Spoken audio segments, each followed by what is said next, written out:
Bem-vindos a mais uma live do CEMIB Sul.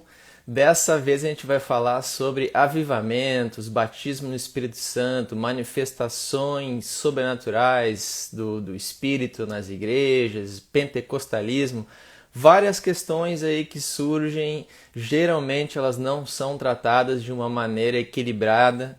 Geralmente essas questões polarizam as pessoas nas igrejas. Tem gente que é antipentecostal, tem gente que é super pentecostal e concentra toda a sua espiritualidade na busca por esse tipo de experiência. E a nossa questão aqui vai ser qual a abordagem equilibrada, né? Qual a abordagem bíblica para lidar com esse tipo, com essa categoria de experiências mais extraordinárias. O que aconteceu com os dons? Eles cessaram, não cessaram? Como é que a gente busca dons espirituais? Como é que a gente encara essas coisas que acontecem em algumas igrejas, né? Dessas experiências que a gente vê em algumas igrejas. Então, para ajudar a gente a conversar sobre isso, a gente vai receber aqui o nosso convidado habitual, Matheus Rett. E aí? E aí, Tudo Matheus, como é que tu tranquilo? tá? Tudo bem? Tudo tranquilo. Ajustando aqui o cabelo, Ótimo, os ótimo. negócios aqui. Ajustar o ângulo aqui pro pessoal não ficar Isso, pegando no meu pé depois, ó. tá certo, tem que ajustar o ângulo direitinho. Bem Ó, direitinho. vamos ver se a gente consegue fazer essa live hoje, né? Tem alerta amarelo de trovoadas aqui na região. Ah, pois é. Aqui tá meio nublado, esquisito. Aqui tá dando uns trovões já. Tá certo. Mas Mas eu tô Matheus, no 4G, então se acabar a luz eu ainda sobrevivo. eu não, eu tô no Wi-Fi. Vamos ver se minha internet datinha aqui dá conta se cair a luz. Mas, Tá certo. mas Matheus, eu já dei uma introduzida no tema aqui que a gente vai conversar hoje, avivamentos, dons do Espírito Santo, pentecostalismo. Eu sei que tu tem um apelido em Belo Horizonte aí que é Reteté. Então eu acho que tu já É, tem alguma bagagem aí de histórias, né, com é, o lado mais pentecostal do cristianismo. E a gente quer esse dar é- uma abordagem aqui equilibrada para esse assunto. Então eu estava explicando Aham. que geralmente quando se trata de pentecostalismo, polariza assim a questão no meio gospel, assim, ou a pessoa se torna antipentecostal e anti qualquer experiência meio fora do normal, e aí tudo vira fogo estranho, que nem lá o livro do John MacArthur, ou a pessoa acaba virando um super pentecostal e concentra toda a busca espiritual dele e cristianismo dele na busca por essas experiências extraordinárias. Então, se ele não teve uma coisa assim que ele sentiu no culto, o culto não foi bom. Então, acaba virando esses extremos. Então, a gente vai Uhum. tentar aqui achar o meio termo dessa questão, achar o ponto bíblico aqui para avaliar todas essas experiências aí, questões. E aí, eu não sei se tu tem alguma consideração preliminar, senão eu quero começar com uma pergunta já. Não, podemos fazer. Esse Eu... apelido aí foi o Ronald que me deu, apelido da gozação da galera lá. Bacana, ele me contou desse apelido e depois eu fui atrás para saber da história. Quem sabe a gente conta lá mais tarde. Tá certo. Mas Matheus, eu tenho aqui diversos exemplos, ó. Eu vou mostrar um livro aqui, ó. O Despertamento Religioso de John Wesley. Também tem um monte de fogo ali, o desenho do John Wesley embaixo. Eu É. tenho esses livros aqui, eu tenho alguns livros do Nick Cruz, do pastor do Nick Cruz, da Cruz e o Punhal, David Wilkerson. Tenho exemplos de caras mais reformados, como o Paul Washer. Tem exemplos mais históricos, que nem o Charles Finney. Tem vários exemplos na história do cristianismo de coisas extraordinárias que aconteceram. Nesse livro aqui conta a história do John Wesley tendo o coração estranhamente aquecido, aquela história lá que ele e alguns colegas estavam orando, tiveram essa experiência, e daí começa um avivamento na Inglaterra a partir do trabalho deles. E a gente tem avivamento nas Ilhas Hébridas, avivamento lá nos Estados Unidos com o Charles Finney, tem avivamento do Duncan Campbell, tem um avivamento que iniciou a própria Igreja Betânia, lá com o Ted Haggard. Então a gente tem vários exemplos de coisas um pouco fora do comum que aconteceram na história da igreja. E aí a gente tem que também somar a isso como as pessoas que estavam vivendo esses avivamentos e experiências fora do comum fizeram uma teologia em cima disso. Eu não quero comentar sobre a teologia que eles criaram agora, como é que eles interpretaram isso e depois criaram teologia em cima. Eu quero comentar sobre esses eventos, Mateus. Eles são, pelo que tu conhece, fidedignos. Aconteceu uma coisa extraordinária e pode acontecer em alguns momentos da história da igreja ainda hoje. Ou esses avivamentos, essas histórias que a gente tem, elas são um pouco fantasiosas, algum exagero em cima de emoções que as pessoas tiveram naquela época. Como é que tu encara esses momentos, essas histórias de avivamento? Assim, ó, uma coisa são os fatos, as coisas que aconteceram em si. Deus, ele intervém na história, ele intervém na vida das pessoas, ele intervém na igreja, ele intervém em países, ele, ao longo de todos os milênios, a Bíblia é muito clara em relação a isso, e depois a gente consegue ir observando que algum padrão de intervenção, ele se repete em vários momentos da história. Então, uma coisa são os fatos, a intervenção de Deus. Deus resolveu vir aqui fazer alguma coisa, o Espírito Santo já estando aqui, ele fala assim, bom, agora é o momento da gente começar um negócio novo, e aí ele vai ali e começa um negócio novo, dá um direcionamento, uma diretriz nova para a igreja. A outra coisa é como que as pessoas reagem a esses fatos, né? O que as pessoas sentem baseado na sua personalidade, no seu jeito de ser, na sua maneira de enxergar as coisas, na sua história de vida e etc.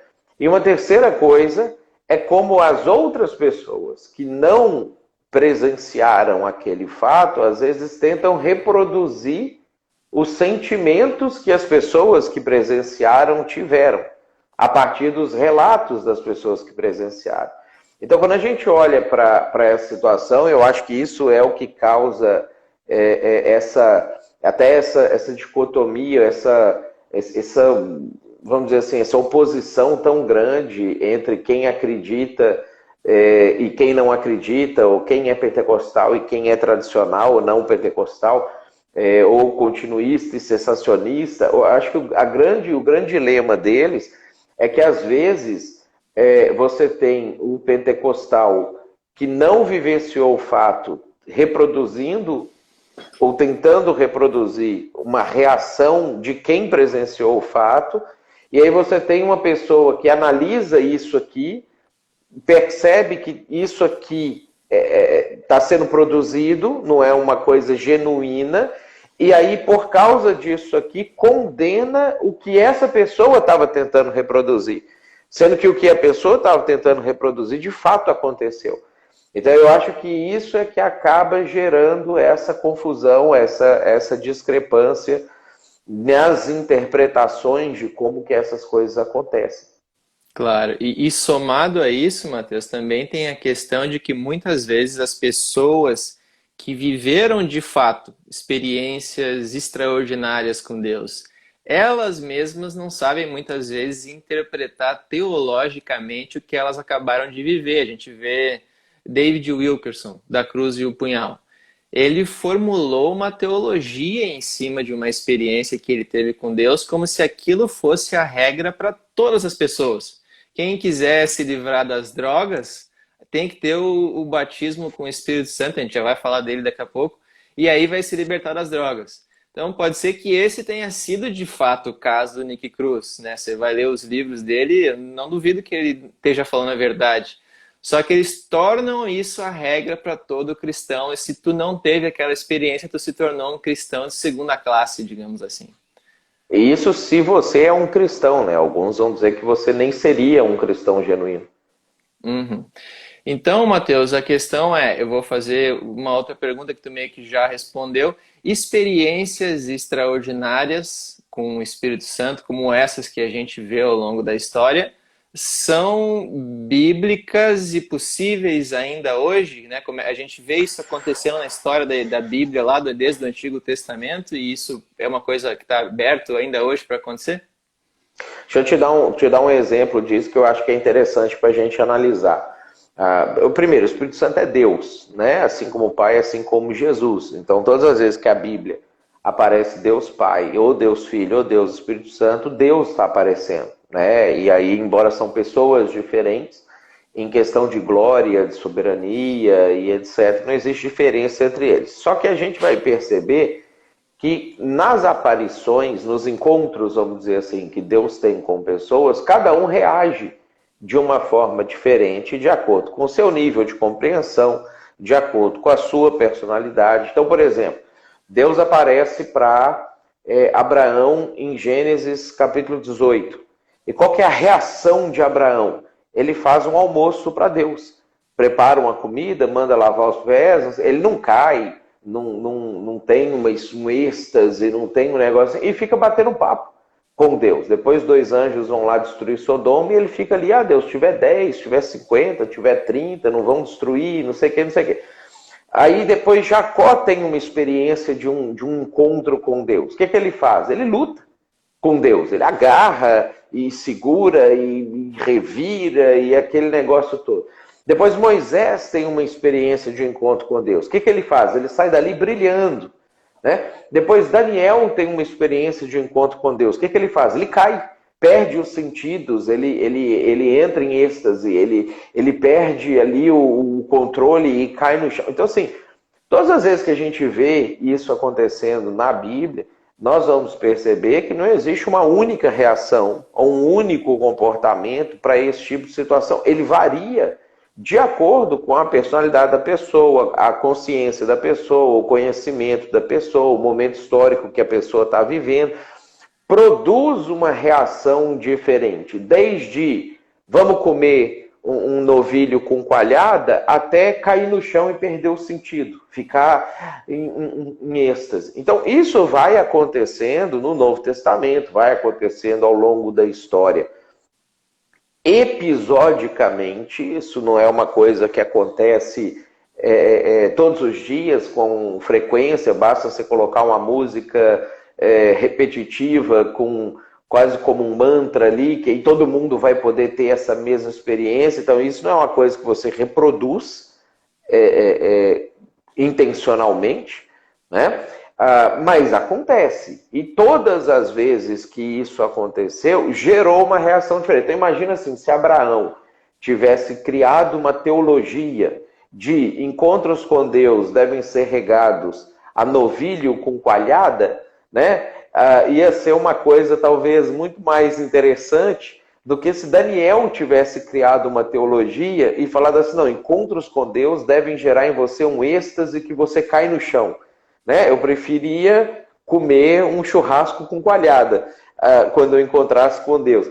Agora, não existe um padrão, não existe uma possibilidade de você criar uma teologia para você definir encontros com Deus são assim. Porque vai depender da pessoa. Quando isso acontecer? Perfeito. Então, Matheus, eu quero te perguntar já sobre a questão do batismo do Espírito Santo que a gente comentou agora há pouco. Dentro da teologia pentecostal, o batismo do Espírito Santo seria uma espécie de segunda bênção. Primeiro você se converte e aí depois você tem esse batismo no Espírito Santo em que você é meio que revestido de poder. E aí algumas teologias vão dizer até que você só é salvo mesmo quando você tem esse batismo no Espírito Santo, essa segunda experiência, que geralmente é acompanhada com o dom de línguas ou alguma experiência extraordinária. Da onde que surgiu essa teologia e qual a avaliação bíblica a gente pode fazer disso? Essa teologia ela vai surgir na virada do século XIX para o século XX, que é uma construção teológica que vinha desde o movimento Holiness do século XVIII. Que eles faziam? Os cristãos naquela época ali, século XVII, século XVIII, eles eram muito frios, eles eram nominais, eles eram não praticantes, vamos dizer assim. Isso os evangélicos na Inglaterra, Estados Unidos, né, nos países de fala inglesa. Aí esse pessoal, um grupo desse pessoal, que é esse movimento Holiness, ele entendeu assim, não basta você ter sido batizado de criança ou você ter sido feito cristão pelo seu pai e pela sua mãe, você precisa ter a sua experiência com Deus. Que hoje a gente sabe disso com mais clareza, porque normalmente no nosso contexto a pessoa vai católica, é batizada criança, mas a gente sabe que ela não se converteu, ela não é cristã por causa disso, ela tem que tomar uma decisão. Só que aí esse movimento Holiness, como ele vem do mundo evangélico, ele dizia então que a pessoa teria que passar por uma experiência pessoal e que essa experiência pessoal, que seria a segunda bênção, ela aconteceria com um processo de santificação plena da pessoa. Então a pessoa receberia o Espírito Santo, seria batizado com o Espírito Santo, e a partir desse momento ele ia parar de pecar, ele não ia cometer pecado mais. Então, ao longo do século XIX, essa doutrina foi espalhada lá nos Estados Unidos. Os líderes desse movimento, eles iam, pregavam isso, diziam que eles já estavam há 2 anos sem pecar, 5 anos sem pecar, 10 anos sem pecar, de acordo com o momento em que eles foram batizados pelo Espírito Santo, que eles se tornaram pessoas puras, santas, etc. Só que com o passar dos anos, eles mesmos foram se dando conta que isso não acontecia, né? As pessoas voltavam a pecar, elas pecavam, elas continuavam. Então, aí, eles precisaram reformular essa ideia. Bom, se batizar com o Espírito Santo, a evidência não é parar de pecar, que o movimento Holiness, ou o movimento de santidade dizia que era, o que vem a ser, então, a evidência desse batismo? Aí a gente está ali já em 1860, 1870, eles começaram a ter algumas experiências de êxtase dentro das igrejas. As pessoas caíam no chão, ficavam falando algumas coisas que as pessoas não entendiam. E aí alguns líderes dessa época começaram a fazer a leitura assim, não, eu acho que eles estão falando idiomas de outros países. Isso que está acontecendo é aquilo que aconteceu em Atos 2, que os apóstolos receberam o Espírito Santo e começaram a falar os idiomas dos povos que estavam ali na volta.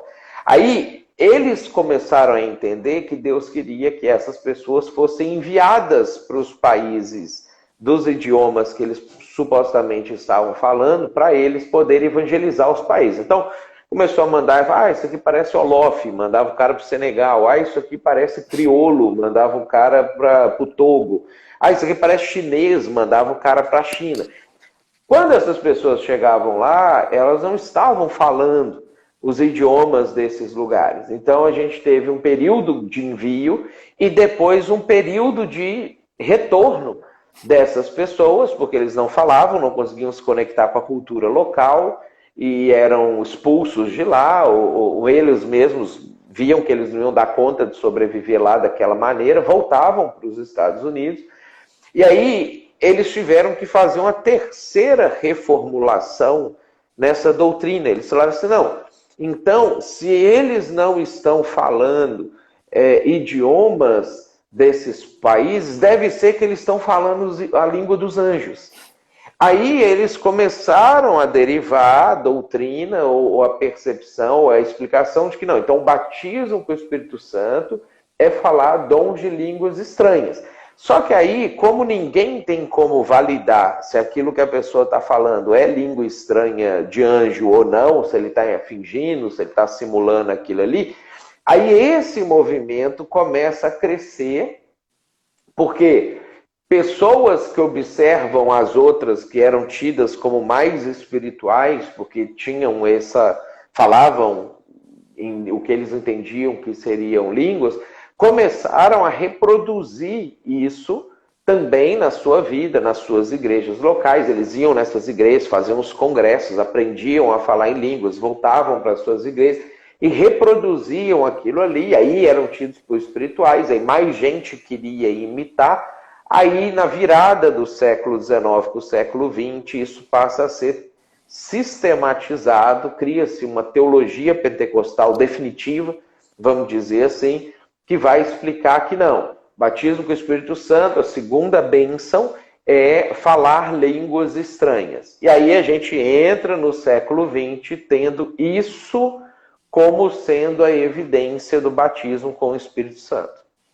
Beleza, já vou pegar esse gancho então para a gente falar sobre o dom de línguas. Eu já tenho amigos pentecostais, já fui em igreja pentecostal, onde eu fui um pouco pressionado a falar em línguas, e se eu não falasse eu não tinha fé.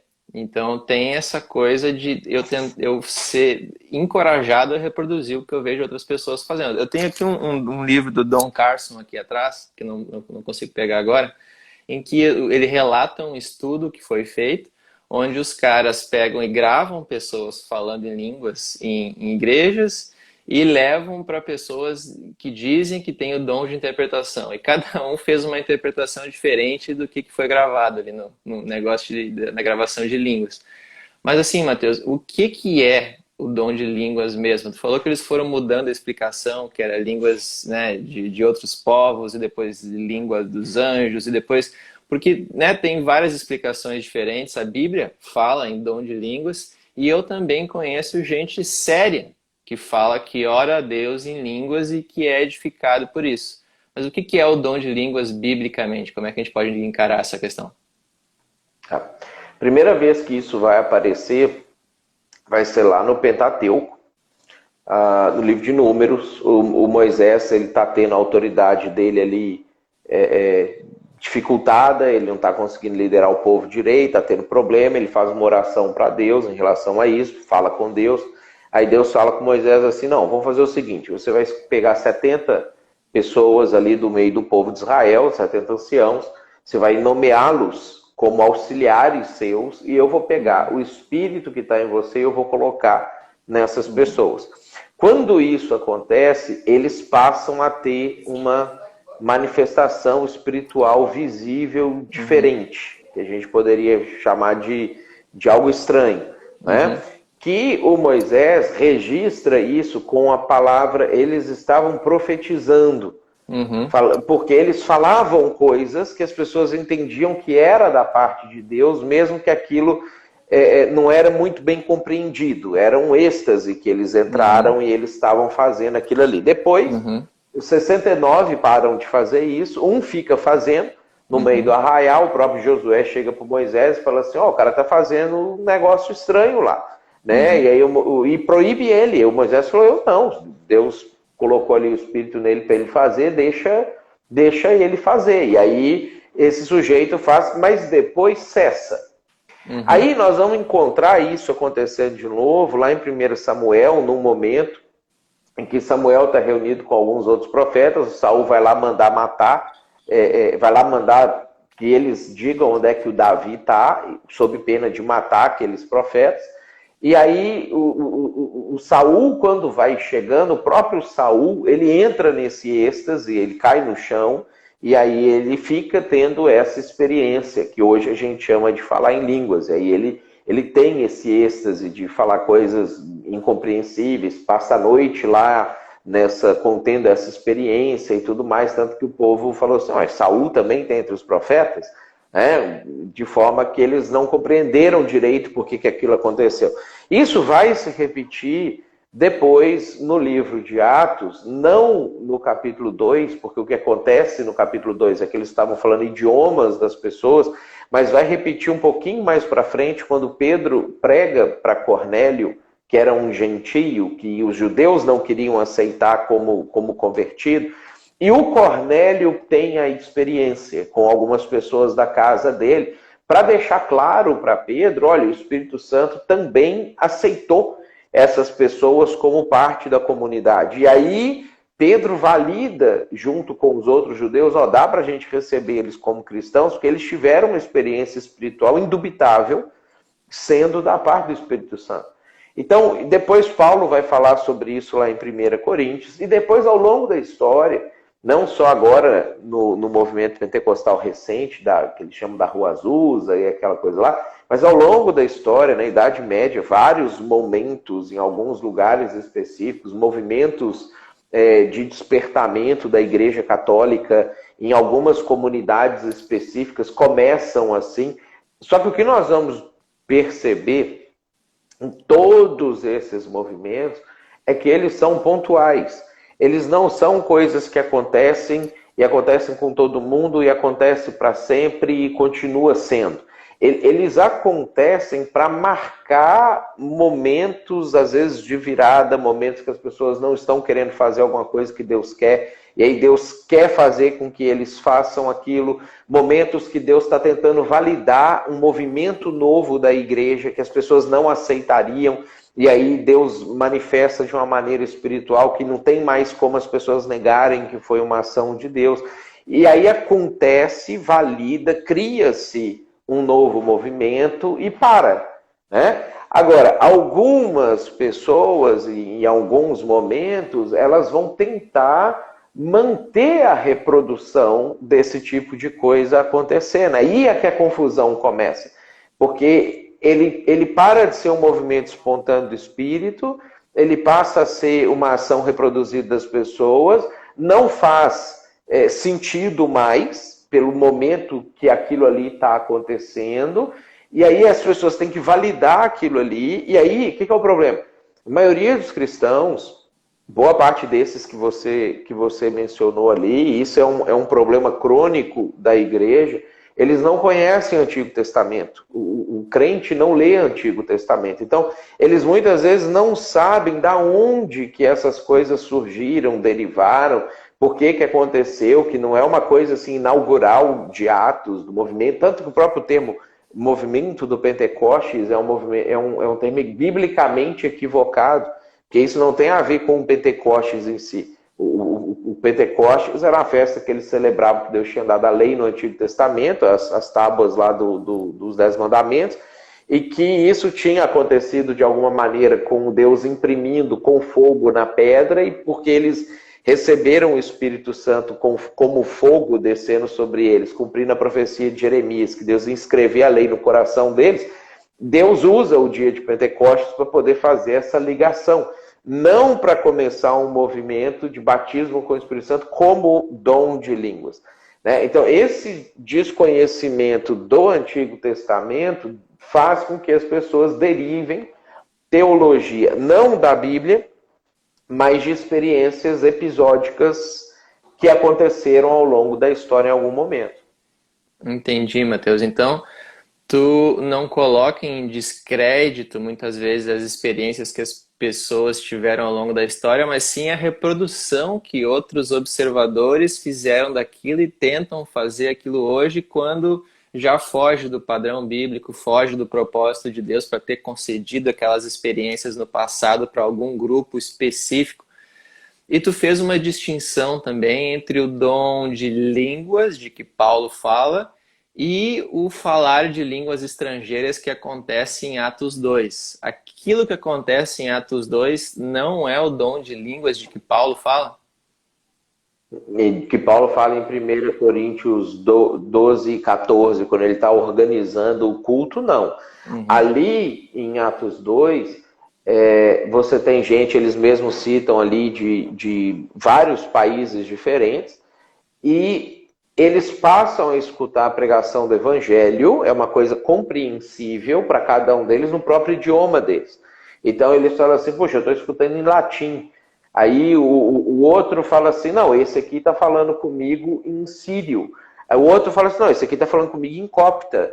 Não, esse aqui está falando comigo em árabe. Ou seja, cada um dos discípulos ali, ou alguns dos discípulos, a gente não sabe quantos, recebem de Deus idiomas. Para quê? Ao invés de eles ficarem 5, 10 anos aprendendo a falar um idioma para poder pregar o evangelho para as pessoas, eles recebem o dom de Deus de poder se comunicar imediatamente com as pessoas em idiomas que eles nunca tinham estudado. Isso produz uma comunicação coordenada, lógica, com princípio, meio e fim do evangelho, para aquelas pessoas entenderem o que é que Deus queria que eles fizessem, ou que decisão Deus queria que eles tomassem. Diferente do que está acontecendo em 1 Coríntios, quando Paulo ele fala assim, gente, vocês estão bagunçando o culto quando vocês ficam falando coisas que ninguém entende, quando vocês ficam falando em línguas no culto. Então, em Corinto, eles tinham tido essa manifestação diferente de Deus acontecendo com eles lá, para marcar alguma coisa, marcar alguma mudança, algum tipo de situação. Só que eles não estavam dando conta de usar isso liturgicamente, mas de uma forma produtiva. Aí é onde Paulo fala, ó, se você estiver fazendo isso e ninguém estiver entendendo, e não tiver ninguém que consiga interpretar o que você está dizendo, então você tem que orar sozinho. Você ora baixinho ali, só você e Deus, para você não atrapalhar o ambiente. Quando Paulo fala isso, ele está mostrando para nós que mesmo essa língua, que não é um idioma humano, é um idioma. E aí ele vai usar em 1 Coríntios 13 a expressão língua dos anjos, né? Dando a entender que essa manifestação é a pessoa falando coisas no idioma que se fala no céu, vamos dizer assim. Que se isso estiver acontecendo, você citou o exemplo do Don Carson ali, a gente tem outros estudos que já foram feitos, aquilo que fosse falado nos Estados Unidos e na Inglaterra e no Brasil tinha que ser a mesma coisa, se você está falando um idioma celestial, e não palavras diferentes. A gente tem diferença regional de país para país, a gente tem diferença às vezes de estado brasileiro para estado brasileiro. O que eu já ouvi gente falando lá em Minas é bem diferente do que eu escuto quando alguém fala aqui no Rio Grande do Sul, porque não derivou da mesma imitação ou criou alguma outra situação. Então, Paulo ele menciona esse episódio da coisa estranha em Corinto, que é o que a gente vai ver acontecendo em Atos 17, também em Éfeso, a gente vai ver acontecendo com Cornélio, mas não é o que aconteceu em Atos 2. São situações diferentes, esses episódios. E o próprio Paulo, ele fala para a igreja de Corinto, ele fala assim, gente, vai ter um momento que isso vai acabar, que isso vai cessar. Esse episódio, isso que vocês estão fazendo, não é algo para ser perpétuo. Então, em Coríntios 13, no capítulo 13, ele fala, vendo línguas cessarão. Ou seja, mostrando para nós, e Paulo tinha essa consciência, muito provavelmente também porque ele conhecia o Antigo Testamento, mostrando para nós que esses episódios, eles acontecem e param, acontecem e param, acontecem e param, para poder marcar mudanças, novas circunstâncias, alguma expectativa diferente que Deus tem, mas depois cessa de novo. Perfeito. E o pessoal que estiver assistindo aí, que tiver dúvidas, comentários, pode ir lançando aí nos comentários aqui embaixo que a gente vai passar essas dúvidas aqui para o Matheus. Mas eu vou pegar o teu gancho também sobre dons cessarem e quero te fazer uma pergunta. Tem muita gente que fala que os dons já cessaram, eles cumpriram um propósito ali na igreja primitiva e depois eles cessaram, alguns deles cessaram. Essa galera o pessoal chama de cessacionistas. E aí eu quero te perguntar qual é a tua posição teológica sobre isso. Os dons cessaram, ou alguns deles cessaram? Como é que a gente encara essa questão? Quando a gente vai olhar o padrão bíblico para isso também, a gente vai ver que dom do Espírito Santo não é uma coisa estática. Nós temos esses aqui pronto, né? Se você pegar Romanos 12, 1 Coríntios 12 e Efésios 4 e somar ali e excluir os que se repetem, ali aparecem 19 dons do Espírito Santo, 18 talvez, dependendo da contagem, se você interpreta governo e presidência como a mesma coisa. São 18 ou 19 dons que são citados ali nesses capítulos, que às vezes as pessoas acham assim, não, esses são os dons do Espírito Santo. Só que lá em Êxodo, quando fala do primeiro dom que o Espírito Santo concede para uma pessoa, foi para o Bezaleel fazer a Arca da Aliança. Ou seja, o Espírito Santo deu um dom espiritual para um cara ser marceneiro, para ele conseguir entalhar a madeira, fazer algumas coisas de maneira específica, de uma maneira bonita, de uma maneira agradável e pudesse capacitar outras pessoas para serem marceneiros. Então, o que a gente vai observar? Que ao longo da história, o Espírito Santo ele concede muitos tipos de dons diferentes conforme a necessidade do cumprimento da missão de Deus em determinado local geográfico e em determinado momento da história. Então, os dons eles nunca cessaram, eles não começaram em Atos capítulo 2, eles sempre estiveram presentes na história. Eles continuam presentes na história hoje, só que eles vão se manifestando, aparecendo de formas diferentes conforme a necessidade. Então, por exemplo, você tem um período na história que o dom de curar, ele era muito necessário.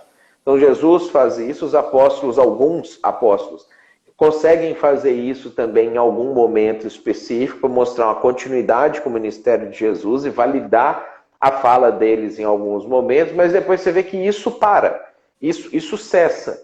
Mas aí você tem, no primeiro século da igreja, até ali o terceiro século, uma capacidade de percepção, de sistematização intelectual, de escrita, de produção de conteúdo, para formatar como a igreja deveria se conduzir, que você não vai encontrar outro momento da história que isso acontece. E o que você vai observar? Que naquele momento o Espírito Santo passa a agir de uma forma diferente, porque a igreja está num estágio diferente, tem uma necessidade diferente. Hoje, quando a gente olha as nossas necessidades para cumprir a missão de Deus na história, a gente vai perceber pessoas sendo capacitadas, recebendo talentos, que não aqueles que Paulo citou ali, mas que são muito mais úteis para o avanço da igreja, para as coisas da igreja acontecerem. Então, os dons não cessaram, eles nunca pararam de acontecer, eles não começaram no livro de Atos, eles estão presentes em todo o Antigo Testamento. O que acontece é que em alguns momentos são alguns dons específicos novos que surgem, outros que voltam a acontecer, voltam a repetir, depois para de novo, conforme essa dinâmica da ação de Deus no mundo. De forma que, se a gente tenta padronizar isso baseado só nas cartas de Paulo e desconsidera todo o Antigo Testamento, a gente começa ou a achar que cessou, que é o problema do cessacionista, né? Porque ele realmente não vê aquilo acontecendo mais da maneira como acontecia ali no livro de Atos, ou aqueles que acreditam que não cessou vão tentar reproduzir isso por sua própria conta. Vão tentar fazer e aí fingir que aquilo está acontecendo. Porque às vezes a gente vê, não só com um dom de línguas, mas a gente vê um dom de cura também. O cara curando uma dor de cabeça, uma dor nas costas, que ele faz ali uma coisa assim, para a pessoa acreditar muito que está acontecendo. Às vezes a pessoa fica até constrangida de dizer que não, mas ele não consegue fazer um cara que não tem um braço surgir um braço, um cara que está paraplégico de verdade voltar a caminhar e tudo. Então a gente vai vendo uma forçação de barra, às vezes em algum sentido, ao mesmo tempo que você vai ver os outros que ficam completamente céticos, né? Ambos por não entenderem essa continuidade desde o antigo, passando pelo novo, passando pela história da ação do Espírito Santo, que é a ação de Deus, para poder fazer com que a igreja consiga atingir a sua vocação, aquilo que Deus chamou a igreja para fazer. Então a gente pode entender que Deus concede dons conforme as necessidades de cada época, de cada comunidade, né, de cada contexto. E aí eu quero te perguntar uma outra coisa relacionada a dons, que é o que Paulo fala sobre buscar com zelo os melhores dons. O que seria isso? O que seria buscar um dom espiritual? É orar por aquilo? O que eu faço para buscar um dom? E quais são os melhores dons que ele fala? Quando a gente olha a analogia que Jesus faz disso, lá em Mateus 25, quando ele conta a parábola dos talentos, traz para a gente a compreensão de que buscar com zelo os melhores dons é você usar na plenitude os dons que você já tem. Porque o que a gente vai ver que Paulo está criticando ali é que o pessoal ele estava focado em um dom espiritual específico, sendo que Deus tinha dado vários outros para aquela igreja, para aquela comunidade. Eles estavam negligenciando alguns dons porque eles queriam muito falar em línguas, porque era o dom que eles estavam achando mais legal de acontecer. E aí você vai ver que Paulo vai orientar eles falando assim, olha, o dom de línguas é o menor de todos, o maior deles é de profetizar, que é o que na verdade é pregar, né? Que é o que eu gostaria que vocês tivessem. Agora, vocês precisam usar o que Deus já deu para vocês, porque o corpo é um só, mas os dons eles são diversos. Então, quando a gente vai ver Jesus fazendo essa analogia na parábola dos talentos, você vai ver que a ideia é o seguinte: Deus me deu um dom, eu identifico ele, aí eu pego esse dom, aí eu uso ele no máximo, falo para Deus: olha Deus, aqui ó, eu já estou fazendo tudo o que eu posso com esse. E existe ainda uma outra necessidade aqui. O Senhor quer me capacitar para eu atender essa outra necessidade? Aí Deus vai lá e capacita. Aí eu vou usar esse aqui também no máximo, fazer tudo que eu posso com esse, tudo. Tem outra necessidade, eu posso falar: Deus, quer me usar para essa outra necessidade também?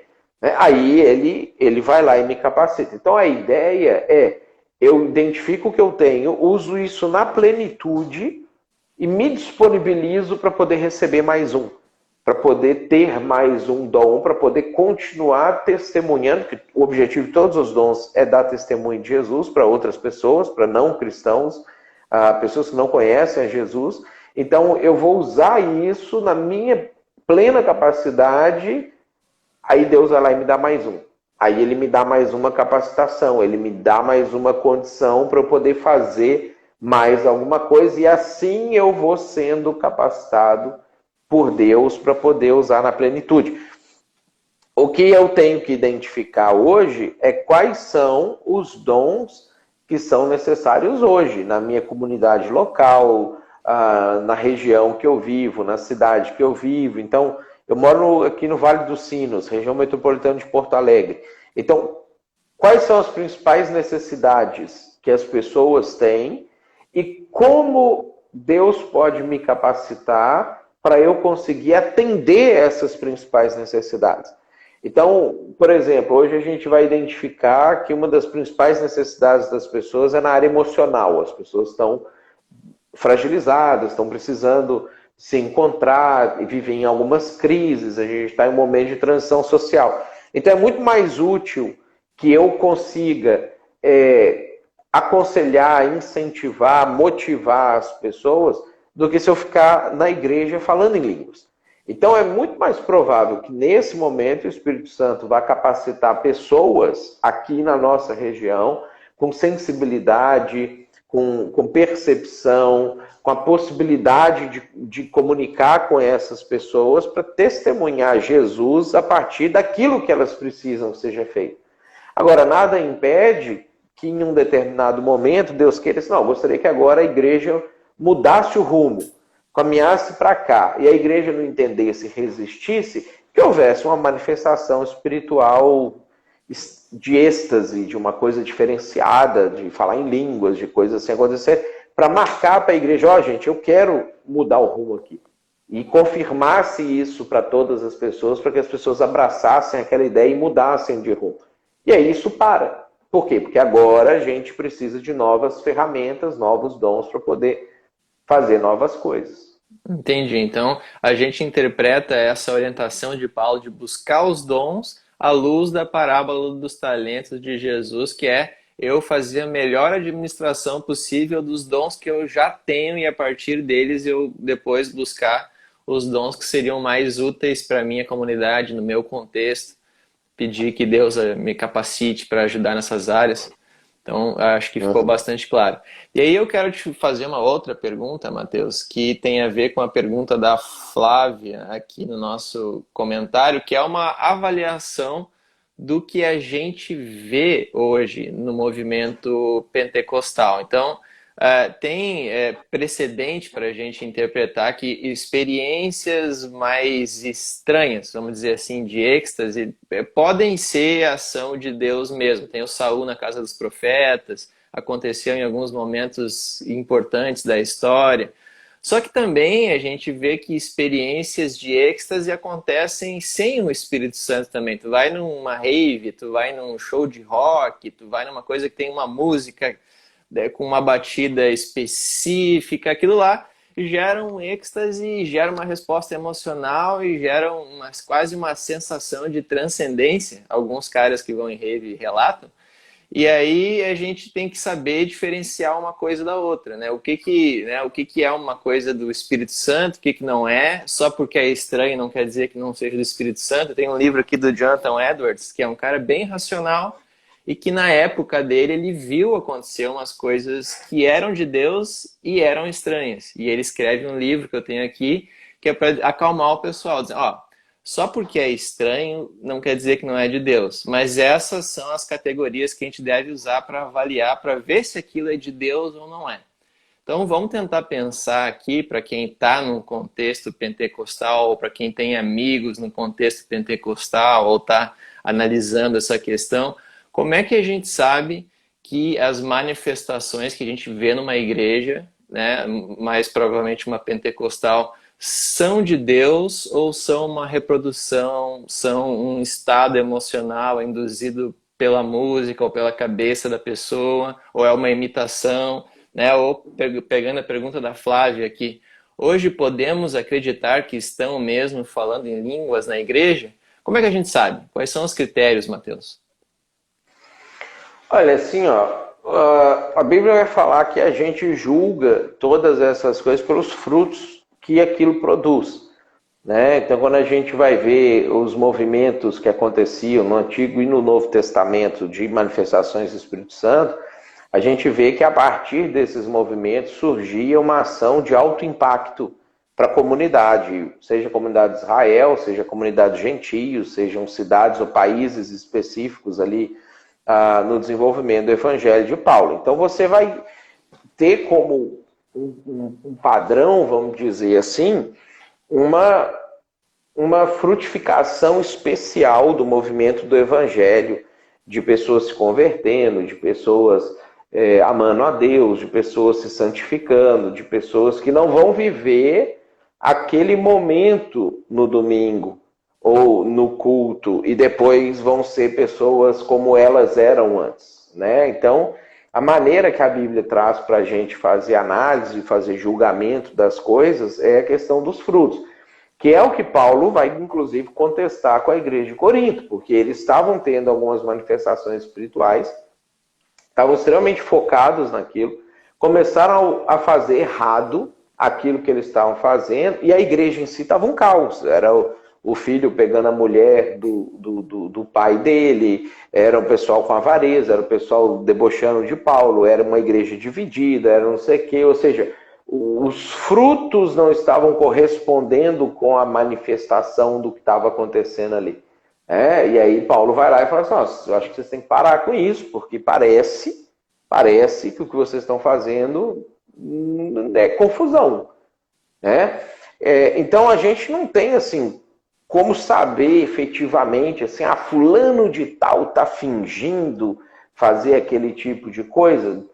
Você não vai bater o martelo definitivamente se isso está acontecendo. Agora, acontece muito, né? A gente tem essas coisas banalizadas, vamos dizer assim, a partir do momento que você vai percebendo que as pessoas vão ali para isso e ficam repetindo aquilo ali, mas na verdade aquela comunidade não causa um impacto, não transforma a vida dos seus vizinhos, né? É uma igreja que incomoda a vizinhança, que as pessoas nem queriam que aquela igreja estivesse ali, porque é uma gritaria, ou seja, ela não está transformando, ela não está impactando, ela não está mudando a vida das pessoas, ela está ensimesmada. É o que normalmente acontece em movimentos fake, vamos dizer assim. Entendi. Mateus, e aí eu quero trazer essa questão também do avivamento e buscar dons. Tem muita gente, muitos grandes pregadores como Leonard Ravenhill, Paul Washer e outros pregadores famosos mais avivalistas, né, que a gente chama, que eles falam a igreja hoje está muito fria, a igreja hoje já não tem mais vigor, já não influencia mais a sociedade, e nós, enquanto igrejas, a gente precisa se reunir, a gente precisa fazer grupos de oração e a gente precisa clamar a Deus por um avivamento, como aconteceu algumas vezes na história, como o avivamento de John Wesley, clamar a Deus para que Ele traga o Espírito Santo sobre nós e a gente tenha experiências extraordinárias e seja revestido do poder e daí saia anunciando o Evangelho com ousadia na sociedade. a gente tem precedente bíblico para encorajar uma reunião como essa, por exemplo, uma reunião de buscar um avivamento de Deus, ou é uma coisa que Deus decide fazer soberanamente e executa isso na história e sem a nossa iniciativa tomar parte disso? Quando aconteceu em Atos 2 ali, e depois vai repetir em Atos 4, a gente tem um precedente, vamos dizer assim.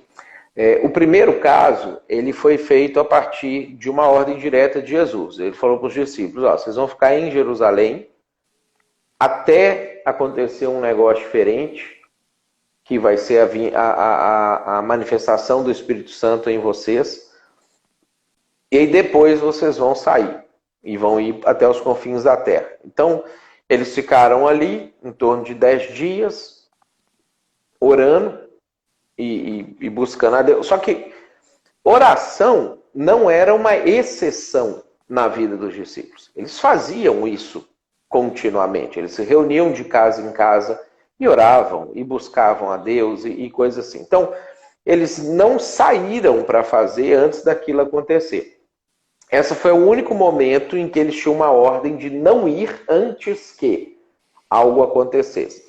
Em Atos 4, a gente tem um segundo momento que eles param para fazer uma oração, mas aí é porque eles tinham ficado acovardados, eles tinham ficado com medo, eles tinham sofrido uma perseguição um pouco mais severa. Aí eles se encolheram na pregação, eles estavam meio sem coragem de sair. Eles falaram assim, não, a gente precisa voltar a ter coragem de sair. Aí eles fazem uma oração, e é interessante que, assim, que nessa oração, eles combinam com Deus que eles vão sair. Eles, tipo assim, haja o que houvesse, a gente vai ir. Então a gente pede que o Senhor nos ajude, porque a gente vai sair a partir de agora. E aí tem um segundo momento, tipo uma confirmação de Deus, de que não, eu estou com vocês, vocês não precisam ter medo, porque eu vou sair junto com vocês, eu estou com vocês desde sempre. Depois, nunca mais isso vai acontecer. Eles entendem que eles têm que sair e eles saem. Então, assim, hoje a gente dá desculpa de eu não vou sair enquanto isso não acontecer, seria errado. Porque a gente não tem uma ordem de Jesus para fazer isso mais. A gente tem uma ordem de Jesus que, a partir do que aconteceu em Atos 2, a gente tem que sair continuamente, né? Agora, se uma igreja, uma comunidade, um líder, um grupo de pessoas se sentir amedrontado, sentir que não está dando certo, que não tem coragem de fazer, não quer fazer, pode reunir, orar, pedir Deus para dar uma ajuda, para confirmar alguma coisa, fazer alguma coisa. Deus pode manifestar ou não algum tipo de coisa diferente no meio daquele grupo, né? Porque Deus tem o interesse que as pessoas façam as coisas. Agora, a ordem de sair já está dada. Eu não tenho uma ordem de ficar mais. Essa ordem foi única e exclusivamente naquele período para os apóstolos. Desde então, não sair é que é o erro. Então a gente tem que ir, ter uma vida em que a gente fala com Deus, que a gente é parceiro de Deus, pergunta para Deus continuamente o que você vai fazer hoje, aonde o Senhor vai estar, com quem o Senhor vai estar, onde o Senhor quer que eu esteja. Isso tem que ser uma prática constante na vida das pessoas, né? E Deus querendo dar um dom que o cara vai ter um êxtase, uma maravilha. Deus querendo dar um dom que o cara vai fazer uma obra de marcenaria, a igreja tem que perceber que isso também é um dom.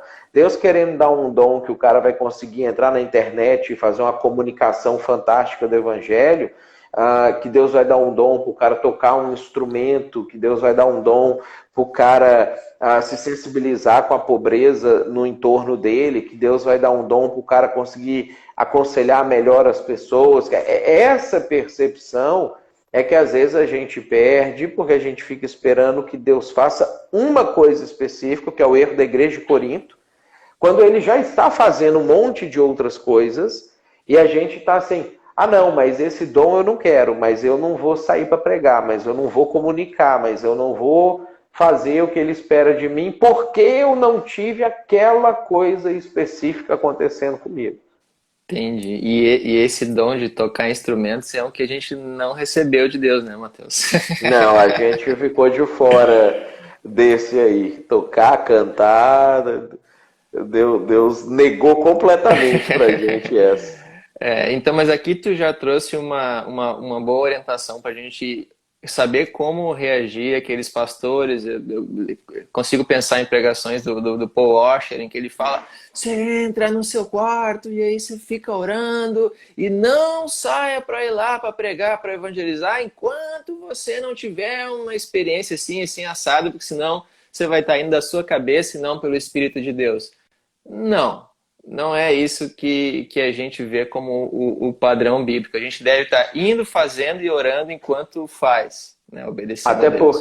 Até porque, você citou o Paul Washer. O Paul Washer é um cara que, pela personalidade dele, pelo jeito dele ser, ele é um cara que, quando vê alguma coisa assim, se emociona, tem um êxtase, tem uma manifestação. Mas e se fosse o Abraão, que viu Deus e ficou com vontade de fazer um churrasco com coalhada? Ele não ia sair para fazer o que ele tinha que fazer nunca. Né? Então tem gente que recebe uma manifestação de Deus e tem vontade de chamar alguém para jantar, para poder comunicar o evangelho com essa pessoa. E ele está sendo tão espiritual quanto um Paul Washer no quarto dele, em posição fetal ali, sofrendo, gemendo pela dor do mundo. Né? Então o problema é quando a gente padroniza a coisa fora daquilo que o evangelho e daquilo que o Antigo Testamento disse que é a Uhum, manifestação.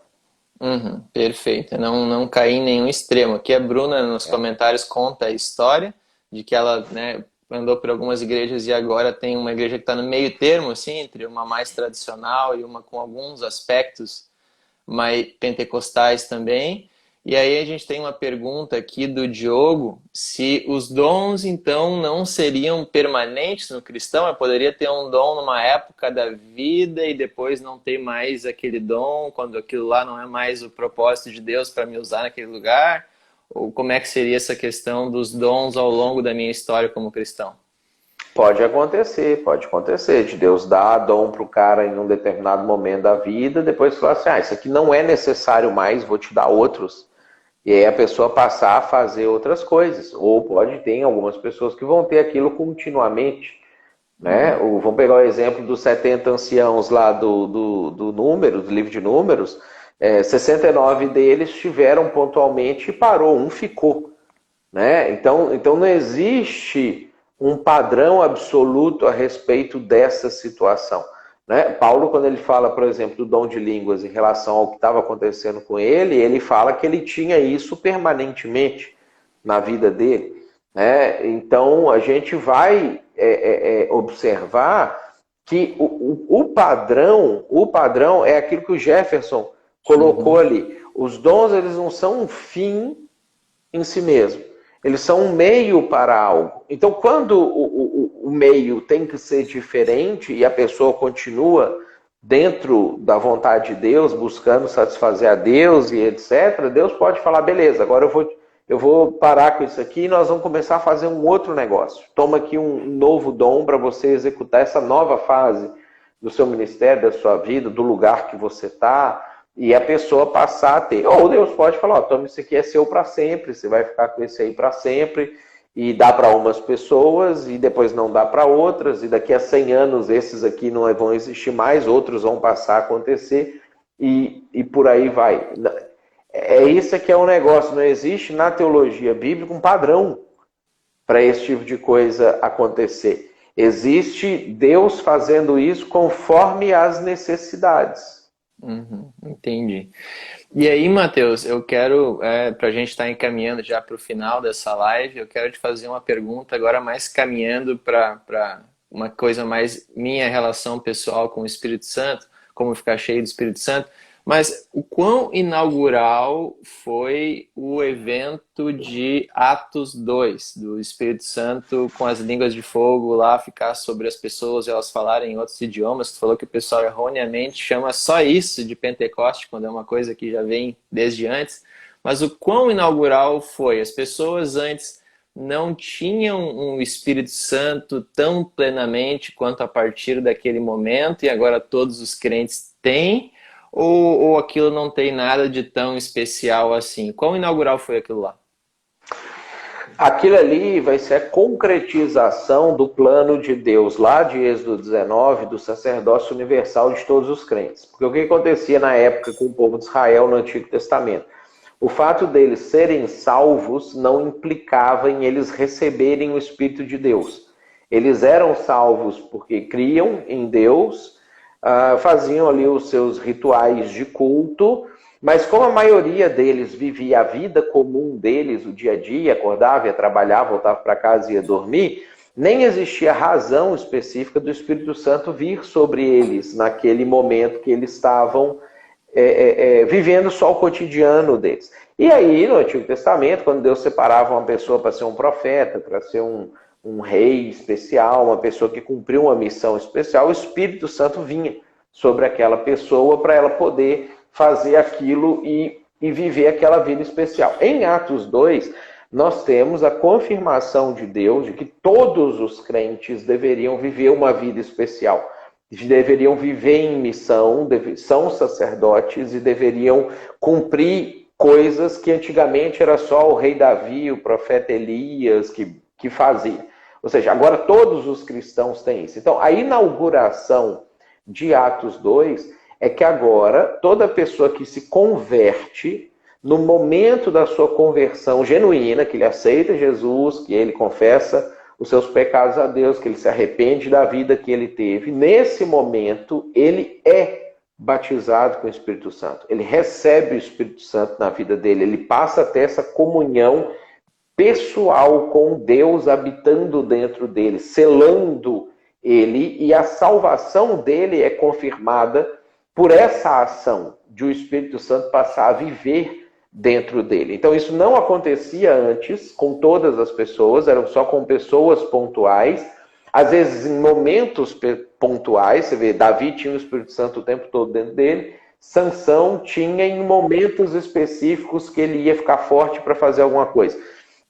Então Atos 2 agora o Espírito Santo está derramado sobre toda a carne, então quem quiser tem acesso, pode tê-lo consigo, vivendo dentro de si, e a pessoa vai optar se ela quer ficar cheia do Espírito Santo ou não. Se ela quer viver uma vida de plena comunhão constante com o Espírito Santo, ou se ela vai acessar ações ou coisas do Espírito Santo em momentos que ela vai pregar de culto, em alguma situação na vida dela. O que Paulo vai falar é que você pode ficar cheio, você pode tê-lo e você pode até apagá-lo na sua vida. Que é o que ele fala, não apaga, não extingue ele, para você não perdê-lo, para ele não sair de você, porque a sua salvação vai depender desse tipo de situação. Uhum. E aí, essa é a última pergunta que eu gostaria de fazer nessa live, que a gente está chegando no final já.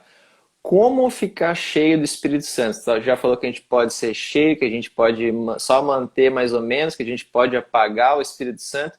Que tipo de coisas contribuem para a gente apagar o Espírito Santo e que tipo de coisas fazem a gente ficar cheio do Espírito Santo para o nosso dia a dia aí nessa vida como cristão? Paulo fala lá em Romanos 8 que é para onde você se inclina. Então ele fala assim, aqueles que se inclinam para as coisas da carne, cogitam das coisas da carne. Aqueles que se inclinam para as coisas do Espírito, cogitam das coisas do Espírito. Cogitar é pensar sobre, é elaborar sobre, é trabalhar, é focar, é você estar vivendo uma vida direcionada para aquilo. Então quando eu passo a minha vida, o meu dia, pensando nas coisas de Deus, meditando na palavra de Deus, observando como que Deus quer que as coisas aconteçam, agindo dentro da missão de Deus, a partir daquilo que Deus me deu, que Deus me direcionou para fazer, dos dons e talentos que Deus me deu, quando isso é uma constante ao longo do dia, eu me encho do Espírito. Aí eu estou pleno, eu estou tendo Ele junto comigo, porque a gente está junto, trabalhando junto, glorificando a Jesus junto de alguma maneira. Quando eu fico pensando nas minhas coisas, nas coisas do dia a dia, em prazer, em lazer, em trabalho, em dinheiro e não sei o quê, não tem nem necessidade do Espírito Santo agindo na minha vida. Eu não estou acessando as coisas que ele que ele está me dando ou que ele está me oferecendo. Então, quando isso acontece, eu vou me esvaziando, eu vou perdendo. E se eu ignorar completamente as coisas de Deus, as ações de Deus, o desejo de Deus, aí eu apago o Espírito Santo da minha vida. Eu começo a viver uma vida de pecado, uma vida fazendo só a vontade, minha carne, meus desejos pessoais, etc. Aí eu apago ele na minha vida. Então, é o que eu cogito, o que eu passo o meu dia pensando sobre, trabalhando sobre, me direcionando para, isso me faz encher ou me faz esvaziar. Entendi. Quanto mais eu buscar nos meus interesses a missão de Deus no mundo, mais Ele vai estar comigo me capacitando para executar essa missão aqui na Terra. Uhum. Mateus, então a gente chegou aqui no limite do nosso tempo. Eu te agradeço muito aí de novo pelo teu tempo, pelo conhecimento que tu compartilhou com a gente. Agradeço o pessoal aí que Tamo junto. assistiu, comentou, perguntou. Tem alguma palavra final aí para nós? Vamos ficar cheio do Espírito Santo. Uma coisa boa. Boa, boa. Nessa nota, então, acho que a gente pode terminar essa live aí e desejo uma boa tarde aí, um bom dia para todos. Valeu, Matheus, valeu, pessoal, e até Valeu. a próxima. Abração para todo mundo.